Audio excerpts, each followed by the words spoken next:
Welcome, fellow horror hounds, and welcome to the latest episode of Talk and Stalk, your unholy home for horror. I'm your host, as always, Barry, and today I'm actually joined by somebody that's going to be popping their Talk and Stalk cherry. This is a fellow podcaster, somebody I've actually known for over a year now. I'm joined by Matt. Hey, how you doing, Barry? I'm very well, thank you. Glad to have you on board for this episode.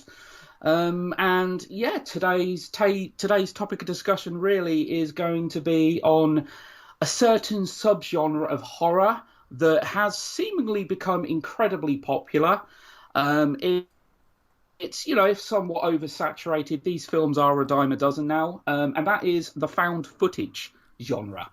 Now, Matt, you've seen quite a few found footage films, haven't you? Certainly as of late. I have, yeah. Within the last couple of months, I started just watching a bunch of them again, as well. So, but I've been a fan of found footage horror films for, I'd say, a fair bit of time now. Actually, it's just you sort of dip in and out of watching certain things. But yeah, in the last couple of months, I started.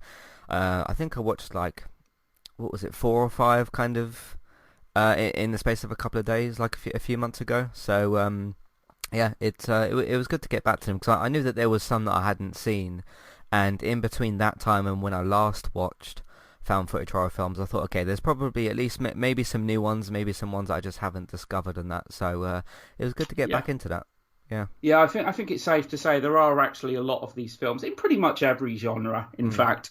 Yeah. But there's certainly a lot of found footage horror films out there that do fly under the radar, that get practically little to no attention.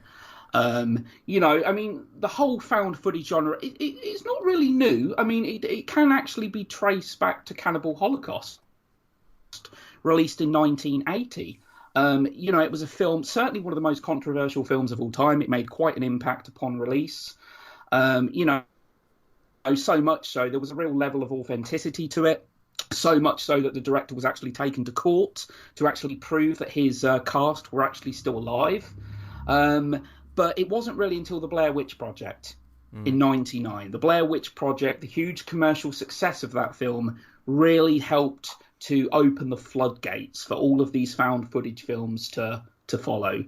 The Blair Witch Project is, in my opinion, still one of the very best. Some would say the best of its kind. But, I don't think it can really be denied that if it wasn't for the fantastic marketing of the Blair Witch Project, that film probably wouldn't have been anywhere near as successful as what it was. I mean, that movie, when it was released in '99, a lot of people went to the cinema feeling what they were watching was real. It had a level of authenticity to it. What you felt as though you were essentially watching people in a real situation. Nothing felt scripted. And it was very much a psychological horror film, but still to this day remains one of the most, if not the most, divisive horror film of all time. I know a lot of people that absolutely love it. I know people that absolutely hate it. There seems to be very little middle ground with the Blair Witch Project. Personally, I'm a fan of it. Admittedly, as we now know, it isn't real. It was just a film. It has lost some of its power. But I still think it's an incredible piece of cinema. Have you seen the Blair Witch Project, Matt? I have. The most notable, because there's a few different ones of them, isn't there? The most notable one, I think, is with the ending of the person staring at the wall. That's Yes. kind of like, well, that's one of the bigger moments of the Blair Witch franchise, definitely. I do remember that there was at least one, if not two, after that film. One of which I don't remember being quite so good. So I think I've seen two of them. The one I just mentioned with the, cause that's kind of I think that would be the one that everyone would refer to as sort of the main one, maybe.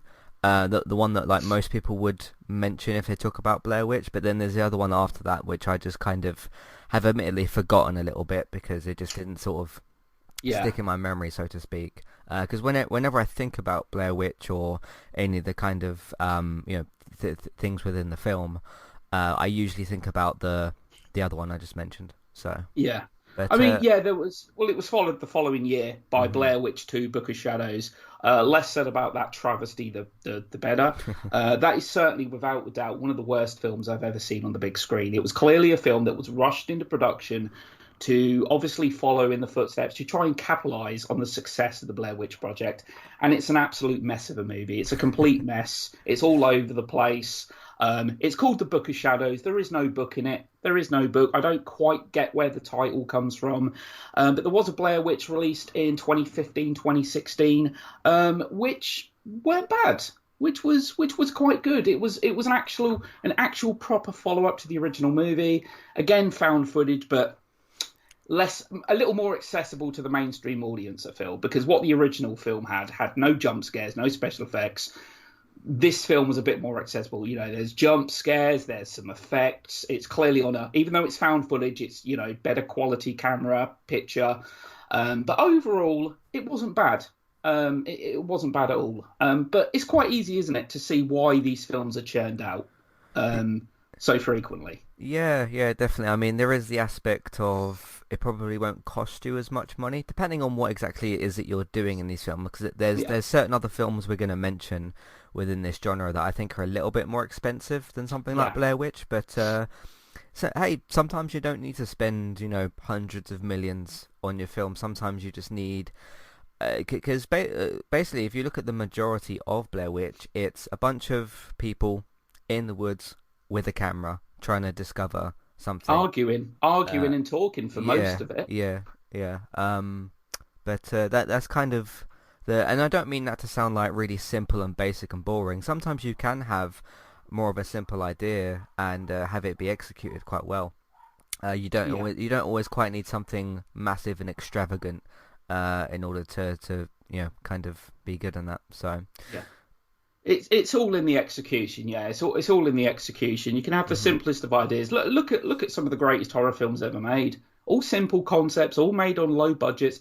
Night of the Living Dead, Texas Chainsaw, Halloween. The list goes on, and all of these films have gone on to achieve classic status. It's all in. You can have the simplest of ideas, but as long as it's executed well, you're potentially onto a winner. Um, yeah, so with the found footage films, like you said, they're generally quite cheap to make, so they're almost guaranteed some degree of profit. However small that is. Obviously, the Blair Witch Project was a massive success, the most profitable movie of all time, I believe, upon release. Um, so yeah, we're just going to kind of like run through a few films because Mhm. we don't want this to be a 20-hour podcast because there are so many goddamn found footage films out there that even as I speak, I guarantee there's loads in development. The majority of which do go straight to DVD or streaming services.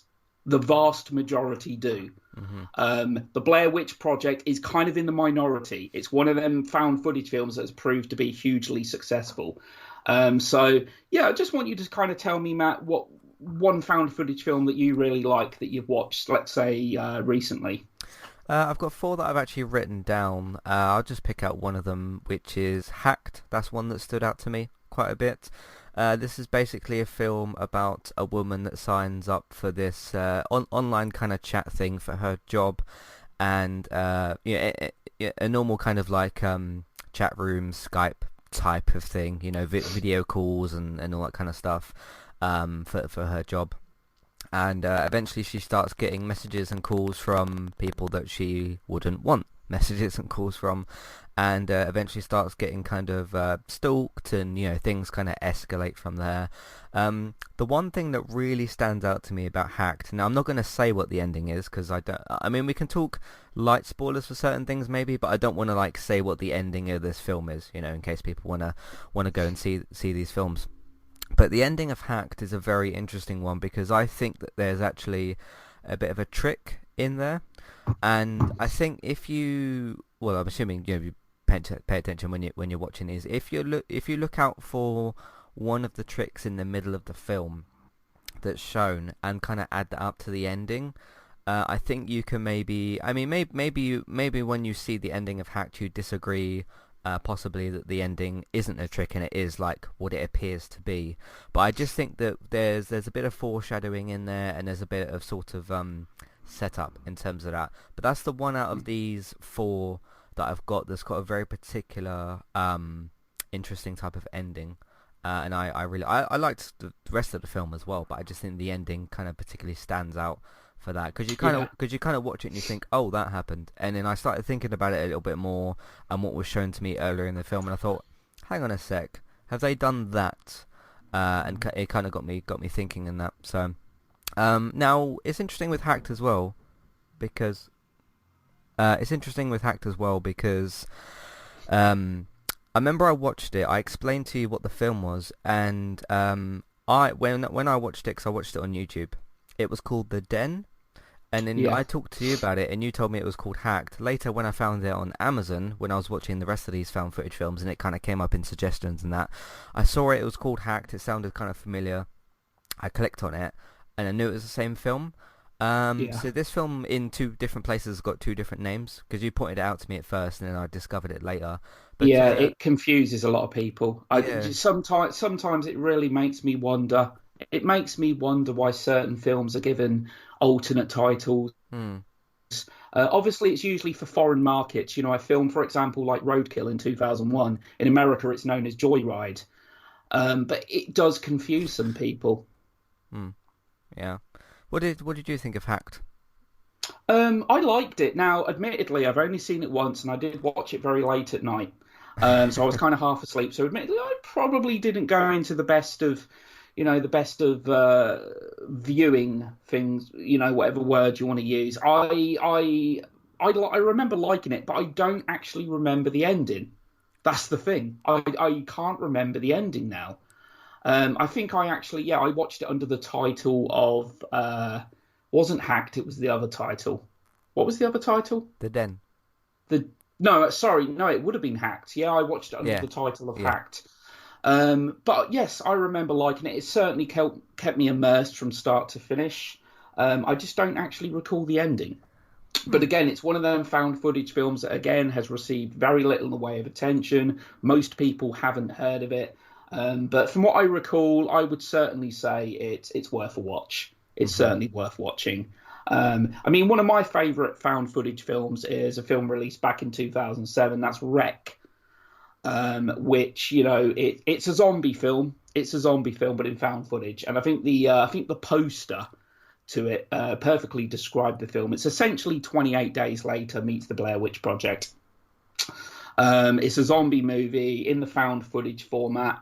I think it's one of the, it's an intense experience. It's claustrophobic as hell. I really like Wreck. It really immerses you. You really feel like you're there with these characters, and you're in this fight of survival against this zombie apocalypse. And as I said, just a great sense of claustrophobia, because pretty much the entire movie is set inside this one apartment building. It was remade under the title Quarantine, an American remake. It's the same movie. If you've seen Wreck, you've seen Quarantine. Simple as that. But there was a Wreck 2, which I thought was a really good sequel, but I don't quite like the direction. I think they took a bold approach. I think they took a bit of a risk. Kind of steered the franchise in a slightly new direction with the second film. It's a direction that I wasn't really that keen on, but I still thought it was a pretty solid sequel. So I actually think Wreck is one of the best found footage films out there. I can't remember, have you seen Wreck? It's interesting with Wreck, because I've definitely heard of it before. I've talked to you about it before, and some other people as well.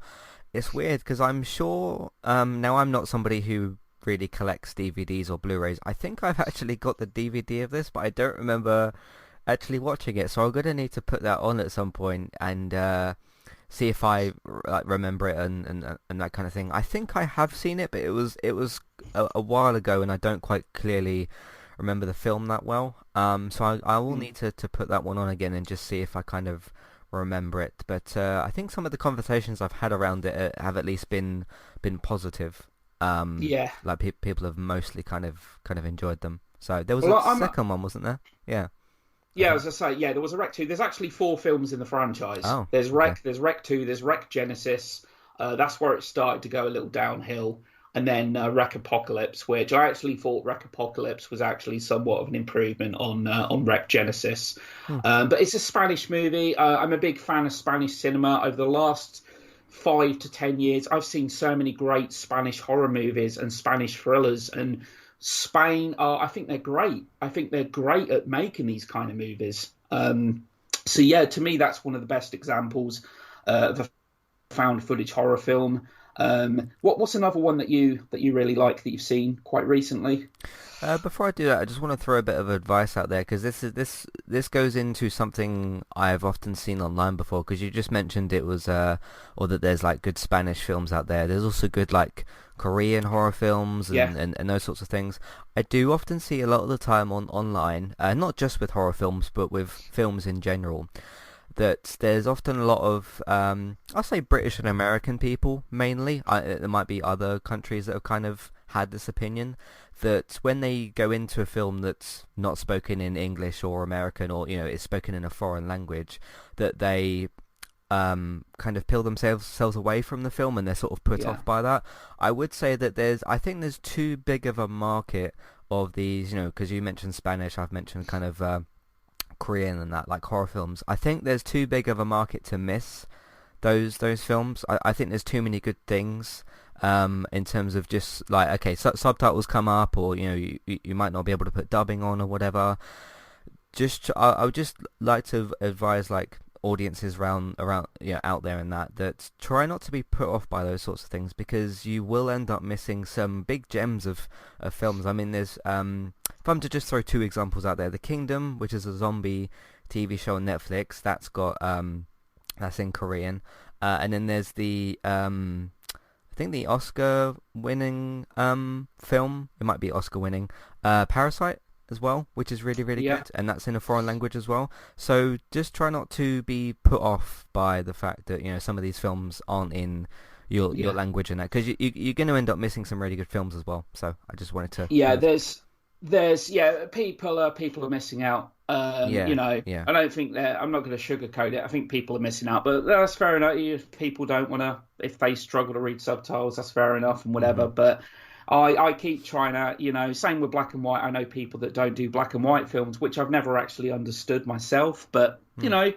each to their own. But yeah, there's a fantastic market out there, certainly for horror and thriller. I mean, Asia, not to go into it too much. I don't want to go too much off topic, but I'm a big Sure. fan of Asian horror.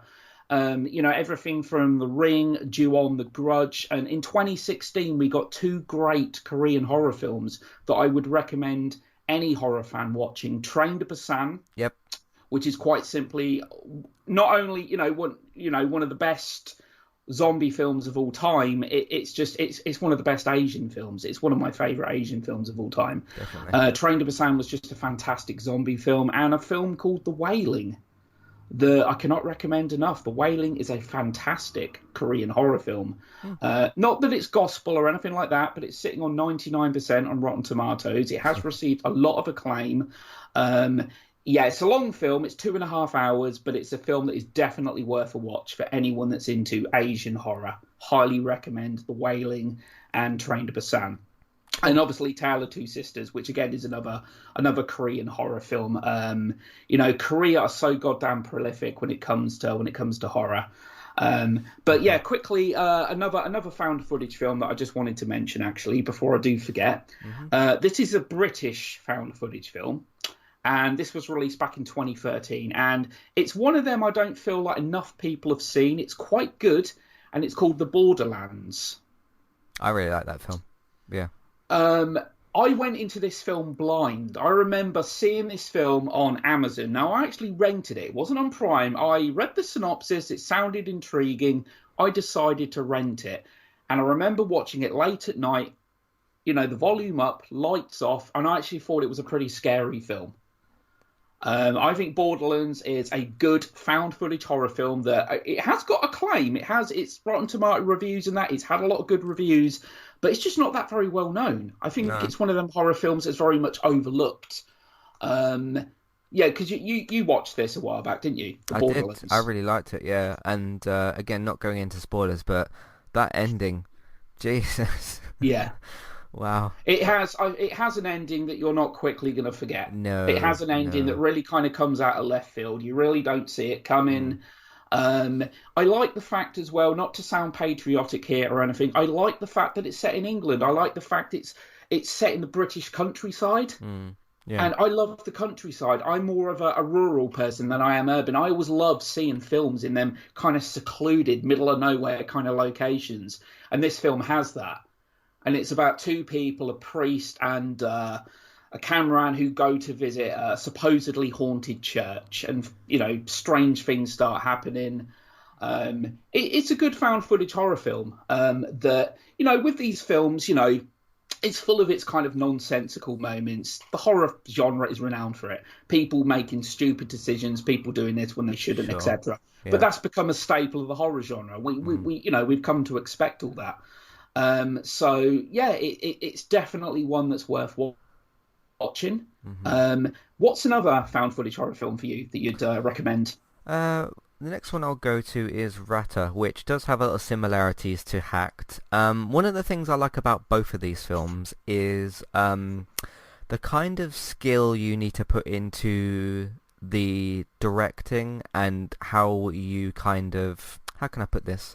How you display the scenes that you're making. And what I mean by that is in both of these films, with the two leading female characters in that, because there's other characters in these films, but they're the two sort of leads. The camera, so the camera that the film's actually being filmed with, will either be forced to be attached to either the character's phone, the laptop, or what are the other ones, like sort of those sorts of devices and that, and it kind of like you can't have if you break out into a scene where suddenly the camera you're directing with is in the corner but it's not attached to any of the characters like devices and that, they don't really do that in this film. So it's often a case where I'll give you a little example.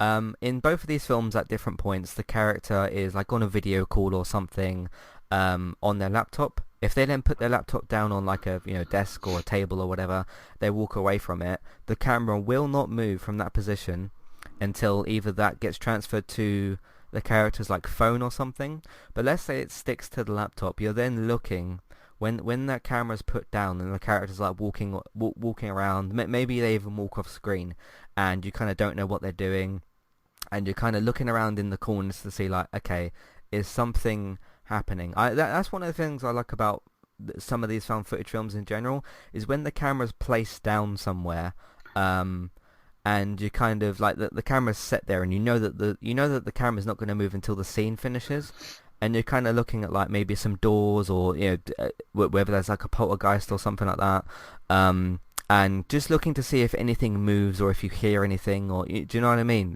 There's that, and It's it yeah. really throws in a sense of tension, because you're like, okay, what do I need to be listening for? What do I need to be looking for in that? Especially as well, let's say, because women scream when they're in trouble. It's a thing that they do.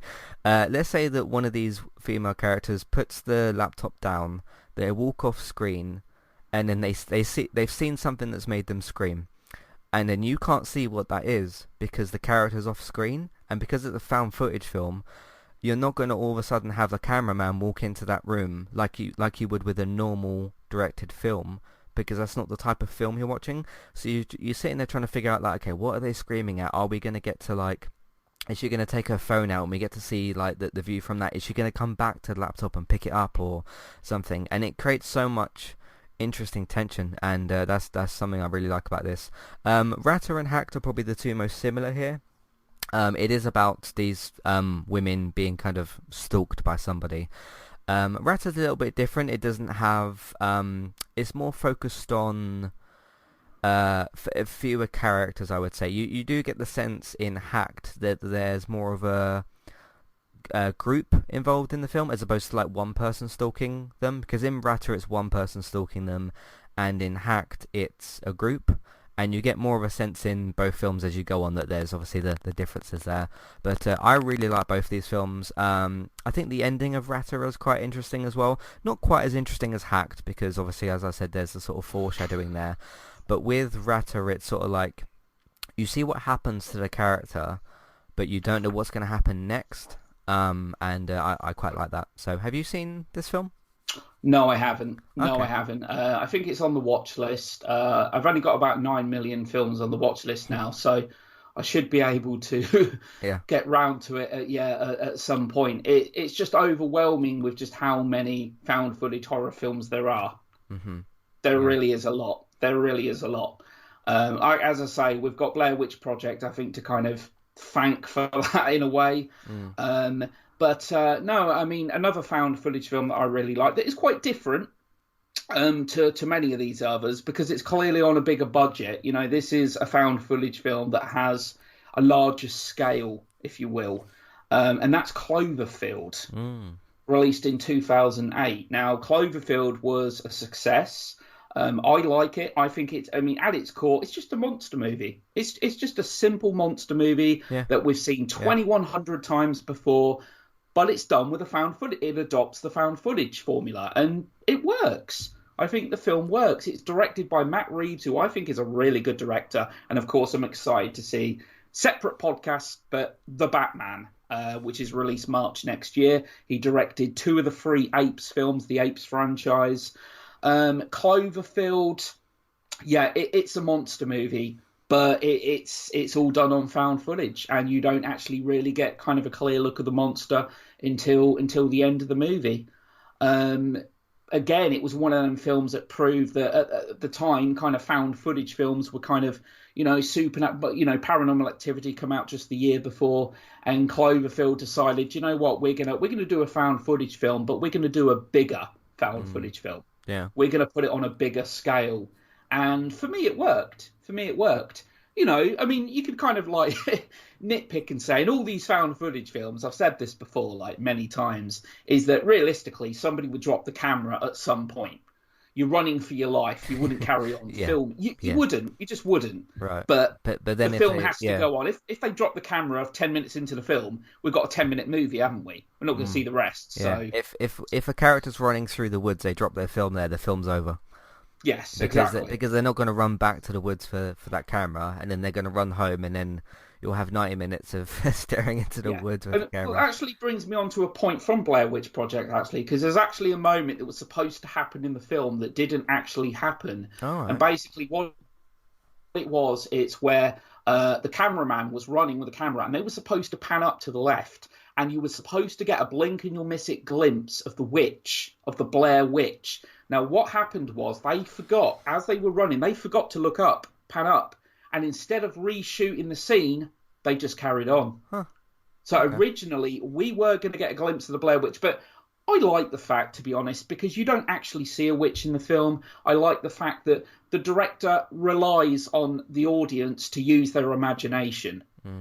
Your mind has to fill in the gaps. Now, some people don't like that. Some people like to see everything on screen. They like the jump scares. They like all that. So I think that's why the Blair Witch Project is very much kind of an acquired taste. Yeah. But another found footage film that I was going to talk about. Now I know that I just wanted to talk about Cloverfield for a second. Okay. I really like all the Cloverfield films. I remember, I think it was Cloverfield Paradox, which was the Netflix one. A lot of people really, really disliked. I found that quite an interesting one because they're all kind of a bit different, aren't they? You've got 10 Cloverfield Lane as well, which is a more isolated, great movie. inside this house kind of film. There's 4 of them, isn't there? I can only think of, or is there 3 of them? No, there's 3 of them, isn't there? 3. Admittedly, I've only seen Cloverfield and 2016's 10 Cloverfield Lane, which I thought was a great film. Okay, yeah, I think Paradox is the other one. But yeah, I like the first Cloverfield as well.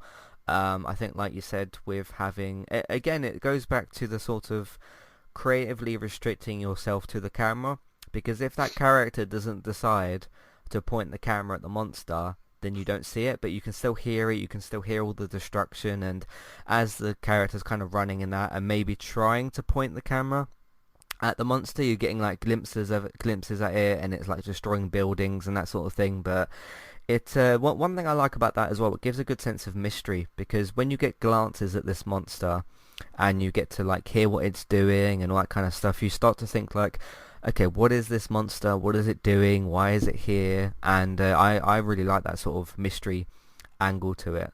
And like you said, towards the end we do get a bigger glimpse of it but that's at the end of the film. But I just like the sense of mystery as to like, okay, how did this thing like get here? Why is it here? And that kind of thing. Cloverfield Paradox does answer, or tries to answer, some of those questions. So we'll see where the franchise goes in the future. I think they're supposed to be making another one, definitely. Okay. What I loved about again, I don't want to go too much off topic, but 10 Cloverfield Lane. What I loved about that was essentially a very claustrophobic psychological thriller that didn't really become a sci-fi movie until the last 10 minutes of the movie. There was that air of mystery. John Goodman was great in it, as was Mary Elizabeth Winstead. I think the film made great use of its very confined setting, and that whole kind of, is he a killer? Is this guy a nutcase? Or is he actually speaking the truth? Is the air unbreathable out there? And for the last 10 minutes or so of the film, it almost did become a different film entirely for the last 10 minutes of the movie, because it did become, I don't want to spoil anything actually, but it does kind of become, tonally, it becomes quite different in the last 10-15 minutes of the film. But 10 Cloverfield Lane, I thought, was a great example in a film that had slow mounting tension. I thought it was a really well-directed, well-acted film. Now, this is a big... Yeah, go on. One thing I really like about 10 Cloverfield Lane as well, because you're in this kind of singular house and that, and it's kind of a bottle episode, but for a film kind of thing, if you know what I mean. And these characters are trying to get any sort of piece of information about what's happening in the outside world. What is this guy willing to tell them? If he doesn't tell them something, why is he not telling them, and that kind of thing. So again, it digs into the mystery angle of like, okay, we still don't really know what's going on in this world, even in the second film, and these characters trying to sort of both escape and try to sort of find out what's going on. I quite like that. So yeah, I always kind of treated 10 Cloverfield Lane as kind of a standalone movie. It can be, yeah. I think you could actually get rid of that aspect at the end. Again, don't want to go into it. It's just the whole journey of it. As you know, I'm a big fan of very claustrophobic films, be they horror or thriller. Misery being one of my favourites. That pretty much the whole film is kind of in that one house, and that I've always loved movies that kind of deal with one location stories. Now, the other found footage film I wanted to talk about, I know you're a bigger fan of this than me. Obviously, it did become a big successful franchise. I kind of lost interest as it went on. It's Paranormal Activity. Released in 2007. It did actually overthrow. It knocked off Blair Witch Project from the top spot as becoming the most profitable film. Paranormal Activity, again, a lot of hype around it. Everyone was ranting and raving about it when it came out. I watched it. I liked it, but I didn't find it anywhere near as scary as people were going on about it. Again, it kind of takes the simplest of plots. It executes it quite well. If anything, though, I kind of preferred Paranormal Activity 2 and 3.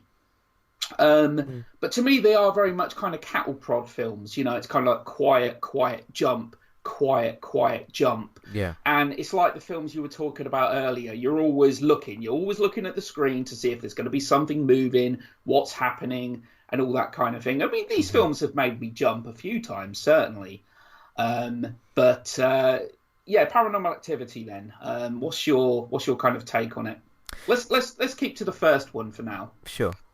It's interesting because I can't remember which film I saw first, whether it was Cloverfield 1 or Paranormal Activity 1, but they were pretty close together. They were basically my first two experiences of found footage films. It was probably Blair Witch after that, but Paranormal Activity and Cloverfield, the first one, were my first found footage films, and I just if straight away I just kind of liked this idea that okay, the camera that you're directing the film from will be tied again to the one that's in the film and not by like a normal kind of cameraman. So I've always liked that idea anyway. But yeah, it was a film that I can't remember what year I watched it exactly. It was obviously after some point after 2007. I think it was maybe a couple of years after. Mm. And it's interesting because these films do try to focus more on the actual concept of, okay, night after night, things get progressively worse, you know, night 1, 2, 3, 4, whatever, and then you get to like night 10 or 15 and things are really kind of escalating. There's almost a strange amount of effort put into this franchise's kind of story, and you kind of do get a good bit of progression of that from the first one. Now, some people, like, fair enough, if you don't want to follow the story of Paranormal Activity, you can kind of, like, put that to the side and just focus on the sort of the jumps and everything. But, yeah, I really liked it when I first watched it. I do think that these films have gotten worse as they've gone on somewhat, but I've still enjoyed them. And for me, it was been a case where, okay, I want to, like, more effort was continued to be put into the franchise as the films went on, and I just I wanted to see where that story went, and then this kind of like in some of the later films, this whole like how the grandmother got involved, and there was clearly this sort of like cult thing going on. The thing that kind of confused and annoyed me, I remember when I can't remember what the last one's actually called, but when the last one came out, they were like, okay, this is the last one, we're going to answer the questions, another 90-minute film, and it ended on a cliffhanger. And I remember as the final scene was playing, and I checked the timer on probably the DVD I was watching, and I was like, oh, you've got like 2 minutes left, and you haven't answered really any questions. And then I remember, I think it was maybe 2 years ago, year or two ago, and they said that they were going to make, because I thought, okay, that's it for the franchise, it's done, we're not getting any answers. I wasn't like distraught or whatever, but I was a little bit annoyed, because I thought, okay, you've made this as the last one, you haven't really answered the questions. If anything, I kind of had more questions by the end. And then they announced, I think it was for 2021 or probably 2022 at this point, because obviously, yeah, COVID and that. But they said that they were going to do another one, and they didn't mention it being a reboot, and I hope it's not a reboot, because I do think, okay, if you just take one more, just take one more film, just answer all the questions, and I won't need another one after that kind of thing. Yeah. How do you kind of feel about like where the franchise maybe went and things? I see what you're saying, right? They tried to build on the story. They tried to kind of add some mythos and all And that. it But by that surprised point, me, I was just, I just kind of lost interest at that point, in all honesty. You know, Ghost Dimension, which is technically the sixth film, because there was one which was a spin-off called The Marked Ones. yeah. But Ghost Dimension being the last one, I really didn't like. But yeah, I get it. It has its fan base out there. There's people that are invested in these films and that. But to me, Paranormal Activity was kind of overrated from the get-go. I didn't hate it. I didn't particularly dislike it either. I just thought kind of meh. But I preferred the second and third because, I mean, it comes down to the whole characters in horror movies are typically stupid. Let's face it. You know, Yeah. you go to the slasher genre. You know, all of these teens are essentially in the film to be killed off by the killer in these movies.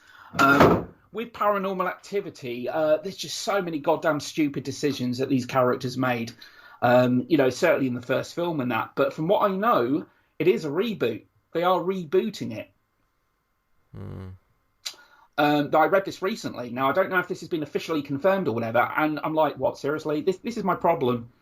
2007, that's what you're rebooting a film that's not even 15 years old yet. Yeah. You know, Cabin Fever, you know, Eli Roth's directorial debut, 2002, had a remake in 2016. They're remaking a film that's only 14 years old. And yeah, quite simply terrible. Absolutely terrible. I would implore anyone to not watch the 2016 remake of Cabin Fever. It must be noted that it actually has a 0% on Rotten Tomatoes. Wow. So I think that pretty much kind of says it all. But no, with Paranormal Activity, it's one of them. It's not one of my favourite found footage horror films, but it's not one of the worst either. I think it's a fact, when everyone starts ranting and raving about something and then you go in with like these really high expectations. Hmm. I think that was the case with Paranormal Activity with me, but that's like with Blair Witch Project. I remember ranting to people about it because and then there were people that turned around and really didn't like it. Yeah, So I think sometimes hype can be a product's own worst enemy. it certainly can. Yeah. But overall, yeah, I mean, I don't want to see a reboot. I really don't care for a reboot. If they're going to do another one, I mean, I've got no interest Uh, in seeing it. Make it a continuation. mm, Just do a follow on, yeah. I mean, with assuming paranormal, there's a story to follow. right. I mean, with Paranormal Activity, for me, it's a case where okay, just do one more film. Tell us what was actually going on in the story, because there was like things you could do with that. It's not as if it wasn't kind of it was going somewhere, and I was interested in where exactly that was. And there was loads of theories online, and I got like stuck into all that. Do one more film, kind of finish off the story, and then you can reboot it after that if you want to. Because then, at least at that point, because if you reboot it now and then you kind of start a new story and don't finish old one, that's, I mean, that's kind of almost Assassin's Creed-esque. Yeah, it's Which, problem. My problem with reboots though is just they're just a lot of the time, not always. Sometimes reboots I feel are welcome. Some reboots are welcome. yeah, If a yeah, if it's the franchise right is so situation. many years old and we're in a situation now where we could possibly improve on something, let's say something's really old, it might be a classic, but there's certain aspects that could possibly be enhanced or improved on. But you're talking about a film that's not even 15 years old, and the only reason they're going to reboot this is they're hoping to get the success of that first film again. Mm, And to me, it's kind of lazy. And I'm like, we don't need reboots all the time. We're living in that age now where just everything's rebooted. A film comes out 6 months later. Oh, let's what? Let's do a reboot. I'm yeah. like, come on, just ease off with the reboots. But um, I want to quickly talk about a found footage film here. Now, I know you really like this one. Again, I feel like this is a film. Again, it's received a lot of great reviews, but not a huge amount of people have seen it, and that's called Creep. And Yeah. that's not to be confused with the 2004 film. This is a 2014 film, found footage. It's had a sequel. What's your thoughts on Creep? I really like Creep. I mean, it does what it says in the title. It does creep you out because of the main character played by I think, Mark Duplass, I think. Mark Duplass, yeah. Yeah, who's also in Apple TV's The Morning Show. I'm looking forward to the second season, whenever that's going to happen. But he's in that as well. So, yeah, I really liked it. It's just it's kind of it's a different take, I think, on the found footage thing because it's like this guy goes to this guy's house and he wants like a friend or he needs like help or whatever it was that was the original premise, and this guy starts acting weird and it's like, okay, what exactly is kind of going on with him? Can you trust him? Is he gonna like kill you? What's his past? And then the film just gets progressively kind of more weird and everything. But I really like where they went with the first and second one. It's a little bit tragic in certain places. But Mm, both with the things the main character does, and by just you can see there's somewhat of a good person in there, but you just kind of I don't know. It's a shame sometimes, with I don't know when that kind of happens to somebody, because you can see like when he first meets this guy in the film. I think he like pulls up to his house in a car and that, and you can see there's a nice person. Yeah, there's yeah. the bad angle of him. We'll call it that. But yeah, I like where they sort of take that further with the second one and everything. Yeah. And it'll be very interesting with the I won't spoil the ending of the second one, but where the second one ends, and you kind of wonder if they can take things, with a third film, and Yeah. there's hinted at that there's room for a sequel at the end of the second one, There which is is. which Oh, is there is good. a third. It was. Yeah, It was always planned to be a trilogy. In that's fact, cool. right from the Yeah. get go, they knew this was going to be. Yeah, a trilogy. Yeah, I think Mark Duplass absolutely shines in this film. Hmm. He's great. He's captivating. He's funny as hell. He's funny as hell, but creepy at the same time. He's such an Yeah, oddball. it's a He's such conflicting an thing, oddball in isn't this it? film. Yeah. Yes, it's really good. It does have its little moments of creepiness.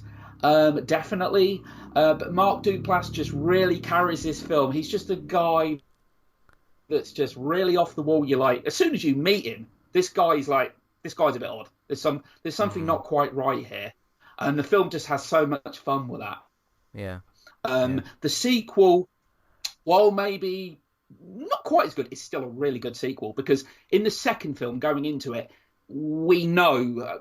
Again, I can't go into details, but we know what this guy's about now. So there's Yeah. not that element of Yeah. surprise, I guess, but still, it's the journey. It's watching him. Yeah, there's a third film. I don't think there's any release date as of yet, but Creep it's a great found footage film. It's on Netflix. It's been on there for a long Yeah. time I now. think they both Uh, are, aren't they? yeah, the sequel's Yeah. on there now as Yeah. well. Just another one I wanted to talk about. I'm not sure if this is one you've seen. Now, I only watched this for the first time a couple of years back, and I found it to be really creepy. To me, this was a pretty scary film. It's called The Taking of Deborah Logan. I've not seen that one. Released in 2014. It's basically about a documentary crew. They're filming a woman's day-to-day life who has Alzheimer's. Um, it's a very slow-burning film that proves to be very effective in its scares. The film is creepy. It has they start to realise that it's not just Alzheimer's that this woman has. There's something else. There's something else going on here.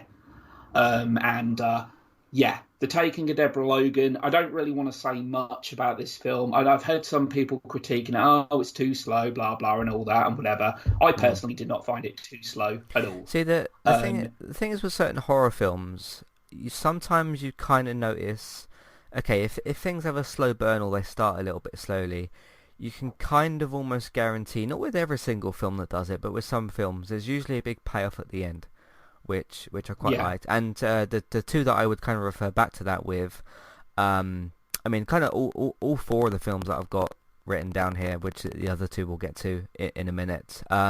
They are all kind of slow, all four of these films, but they all have very good payoffs. So that often, if you can get past the patient sort of first, I don't know, it depends, yeah, 30 minutes, 45 minutes, however long. Then yeah, if you yeah. can kind of get past that and kind of go with the build up and that, sometimes you get a very good payoff, which is the reward Yeah, of you the know what? plot. Some people So like that. Some people. yeah, This yeah. isn't discrediting anyone in particular or anything, but some people like that whole kind of mainstream horror film where there's jump scares every like 5 minutes and that. And don't Oh get me yeah, wrong, yeah. Taking Deborah Logan has some jump scares. I jumped a few times. I'm not ashamed to admit, but it's really that whole kind of build up. I felt very invested in this movie. The woman, I don't know her name. The woman that plays the woman that supposedly has Alzheimer's is damn creepy. Mm. And when I say creepy, I mean it's just the way she looks at the camera, it's their mannerisms and all that. So Ah, I would okay. recommend that film to anyone that's a horror fan. What did you The say it was Taking called? of Deborah Logan. Taking. The Okay. Taking of Deborah Logan. I think again, it's one of them. It's got an alternate title, which I've heard it just referred to as The Taking. But Hmm. then you look That's not elsewhere very on a different site, and it's The Taking of Deborah Logan. that's not So, very specific. what's The the the what's taking. the last two films on your list? Well, one of them is I guess we could refer to it as the kind of the franchise, the Hell House franchise. Now I've still not seen the third and Yes. final one. This is one that you recommended to me. It was just, I think it was a Saturday night. I was for some reason in the mood for a found footage horror film, and I thought, hey, Barry knows his horror films very, very well. I'll ask him because I'm sure he's full of suggestions. Which you did suggest quite a few things to me, but one of the things that stood out that you suggested was Hell House, and you said that they were on Amazon. Now the first two you can watch on Amazon Prime. I think the third one you do need to rent, but it's about £5 to rent or whatever. That might change at some point. You know, rights for streaming always changes. Yeah, it's a interesting thing to follow. But yeah, this is essentially about this group of young adults, teenagers, kind of age. Mid 20s, would you say? Late 20s, roughly. Yeah. A group of adults, and they go to this hotel place, and they want to throw this Halloween night kind of thing. You know, mannequins and decorations and scary, spooky stuff if you want to call it that. Just keep in mind that I did just say mannequins because they play a huge part in both these films, and I'm assuming the same for the third one.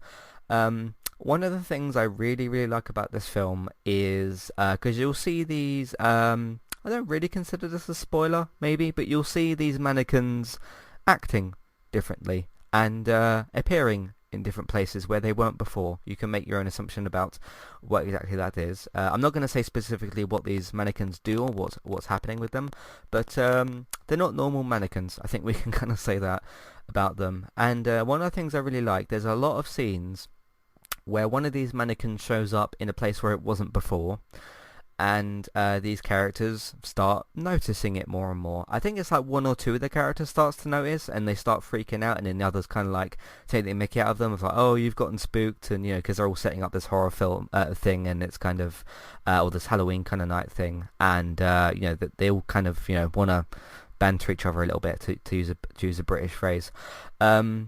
And then it starts happening more and more as the films go on. They kind of do that same thing with both the films. I think the second film just progresses the story more. And obviously there's the big event that happens in the first film, which I won't get into. I do like how this particular big event is teased early on, because basically it's just about this horrific bad thing that kind of happens, and I like the way that they tease it at the start, because you're thinking about the way that these characters and these people are talking about this event, and you start to think like, what could this have been? Like, what could have been this bad that happened? And obviously you see later on what exactly it is. But one thing I really like is going back to the mannequins. You'll see the mannequins appearing in different places, and the characters go up to the mannequins and check them, and they seem lifeless, which is what they should be, because they're mannequins and they shouldn't be moving around and that sort of thing. But it's just like, because there's a few different scenes where the characters like go up to these mannequins and kind of tap them on the head and that, and it just adds this, I don't know, this bit of creepiness to it. And then of course things progress, and then they do this horror night event kind of thing, and things kind of spiral from there. But it's kind of claustrophobic in a way as well, because there's a lot of these different like hallways and corridors, and you kind of whenever you turn around the corner of these different hallways and corridors, you don't know what you're going to see on the other side. Now I do like how, I don't know about you, but as this film was kind of going on, you start to yourself get more familiarized with like, okay, this area of the place is going to be around this corner, and you start to get used to the kind of layout of the building. And then you think like, okay, you remember that mannequin was in that place, or that scary thing happened in that area of this place, and like they have to avoid that area, and then they start to learn that as well, and especially avoiding the basement, which is where one or two things happen. So what do you think of the Hell House films, which you recommended to me? I thought it was a found footage film. Number 2 as well, Hell House 2 was good, was a really good follow-up. It's one that I'd wanted to watch for a while. I'd heard a lot of people talking about it. Once again, it's one of them found footage films that, despite a lot of people, not enough people have probably seen, and I'll admit myself, I was late to the party. I didn't watch it until last year for the first time, and I'm glad I watched it. It's certainly, to me, it's one of the scarier found footage films. It makes great use of its setting. As you say, with clowns, it certainly plays on people's fear of clowns in this movie. And coulrophobia is a pretty common fear. My fiance is absolutely terrified of clowns, and she found it quite hard to watch. So yeah, it's a film, again, like with Paranormal Activity. Now, I've only seen the first two. I haven't seen the third one. Now, I've spoken to a couple of people who say the third one isn't as good. Which, at the end of the day, when you keep something going into a franchise and whatever, chances are, the sequels, the longer a franchise goes on, the more risk there is of the sequels, the franchise going downhill. And apparently that is the case with the third movie, which, as I say, I haven't seen. But no, I thought Hell House, great setting. It's effectively scary. It also tries to, with the second film, obviously, it expands on the story somewhat. I think I'd recommend it to anyone that's just a horror fan. If you are scared of clowns, then you probably will find this film even scarier, you know. Yeah, I need to rewatch it because even though I only watched it 7 or 8 months ago, I'd say I've seen so many films within that time that a lot of the time some of these films blur into one. So there's certain bits that I remember. Now I can't remember if they were from the first film or the second film now, but I can certainly remember the clown mannequins. And I do recall, I believe it ending in, was it hotel room, in a room or something? The first one, yeah. Yes, yeah. But I don't exactly remember what happened. So it's probably one that I need to watch again. I mean, there's another found footage horror film that, again, I think is really good. That a lot of people just, I don't know, haven't seemed to have seen. It's called The Last Exorcism. Released back in 2010, produced by Eli Roth. Have you seen that one, The Last Exorcism? I don't think I have. No. It's a found footage film, but it's it's shot with digital camera, so obviously it looks, but it hasn't got like the whole grainy kind of look like, say, the Blair Witch Project or whatever. Right. But I think The Last Exorcism is an effectively scary film. It's about an exorcist. I don't want to go into too many details here. He gets called out to go to a farm, middle of nowhere, where this farmer claims that his young daughter is demonically possessed. I can't really say more than that in case people haven't seen it. But it does. It's basically, it's a demonic possession film, but on found footage.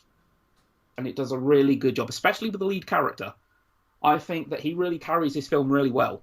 And the casting is great. And the young girl, the actress that plays her, I don't actually recall her name, does a really effective job as the girl that's possessed. It did have a sequel.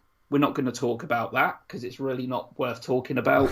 But they basically ditched the found footage aspect for the sequel. It's more of your traditional kind of mainstream horror film. It just isn't very good. But I would recommend that. The Last Exorcism, it has an engaging character in its lead. It has some pretty disturbing, scary set pieces to it. And I think it's kind of underrated. Well, I say underrated. Its reviews are good. But I think the better term is overlooked. I don't think enough people have seen The Last Exorcism. So yeah, that's another one I'd recommend. Did you have any other films? I had one more listed, Okay. so we'll go to that one. This one's called Webcast. I don't think that you've seen this one, have you? I haven't, no. Okay, so this is about this girl and this boy, or this woman in the sky, whatever, and they're just friends. There's hints of like, should they be together or whatever. That's a different part of the film. But they kind of are friends. They go to see each other and all that, and they start to realize that there's something very weird going on with their neighbor. Just some weird kind of behavior from them, and they eventually realize that this isn't a spoiler. This is part of the actual kind of setup of it, which is that there's seemingly this young woman who is being held captive there, possibly, and is trying to they're trying to make her part of kind of this weird cult thing that they've got going on. I won't say any more about like what that's involving because that will get more into spoilers. But that's kind of the basic setup. Is there's something very weird about these neighbors. There's clearly this kind of cult aspect to them, and yeah, you do see you see how that kind of progresses. There's one particular big scene that kind of shows more of that, I suppose, but I can't get into what that is because that would be spoilers as well. So I can only kind of talk about the premise so far without getting into things too much. This guy and this girl, they start to sort of investigate things. Obviously, this is where the found footage camera comes in because they start filming their neighbours and everything. They then have this kind of, I can't remember what it was, either this like birthday party or some sort of party for some reason. I think it was a birthday party, and but a bunch of their family and friends come around and they start asking them questions about the neighbour and that kind of thing. One of the other aspects I should have mentioned as well is the woman's, I think it was her auntie or a sister or something like that. One of her family members went missing a long time ago, and one of the things they start looking into before this cult neighbor family comes into it is they're still obviously trying to find her. They haven't dropped the investigation, and the woman herself obviously wants to find her auntie. And there's this very weird story in there about how she kind of just left the house one day and walked off in this really bizarre kind of manner. And they kind of investigate, like, okay, why does she just walk off in that way? Where exactly did she go? And kind of investigate that. So there is a little bit of, I'm not going to call it like a detective thing. It's not really like that. They're just having to investigate the two different things. And they try to put two and two together, which is like, okay, these weird neighbor cult people, were they responsible for our auntie who just kind of walked off for no reason? And, like, did they take her? Did they tell her to go somewhere? There's something very weird about them. And things kind of progress from there. So that's I really liked it. I thought it was really, really good. I really liked how things kind of progressed with it and all that. And it's one that I definitely recommend. I really can't talk too much else more about why it's good necessarily. It's just more that kind of, you know, that creepy build up that some of these films have. And kind of like the neighbors just get weirder and weirder. More weird things just keep happening, both from the neighbors and to the other characters in the film, and it goes from there. So that's on Amazon as well, by the way. It's called Webcast. So yeah, that's another one I'll probably have to check out, I think. Cool. We covered quite a few films here, quite a lot of films. I mean, obviously there are tons more. Just a quick mention to, I watched one last night the night before, called Lake Mungo, that I would recommend to people. I was quite late to the party. I'd heard a lot of things about it. Finally got around to watching it. That was good. Documentary style. Great level of authenticity. Actually really does feel like you're watching a documentary, not an actual movie. There's a great level of restraint to it. It's an Australian film, and like the Blair Witch, presents itself to be a true story. It managed to be creepy. It certainly had its moments of creepiness. It's not reliant on cheap jump scares or anything like that. So that's one I'd recommend. I'd also quickly say Grave Encounters, released in 2011. Not one of the best found footage horror films, but still certainly worth a watch. That's one that I'd looked into as well, because I kind of, again, as I was looking through all these films and that, kind of rediscovering the genre, I came across that one, and I said, "Oh, Barry, is Grave Encounters any good?" Yeah. And you kind of said, "Sort of." So. It's okay. It's not one of the best of its kind, but I think, to me personally, I'm a less is more kind of person. The film kind of goes off the rails towards the end. It uses effects, but I still like it. I still think it's okay. The sequel's terrible, completely and utterly unnecessary. Yeah, it does have a sequel.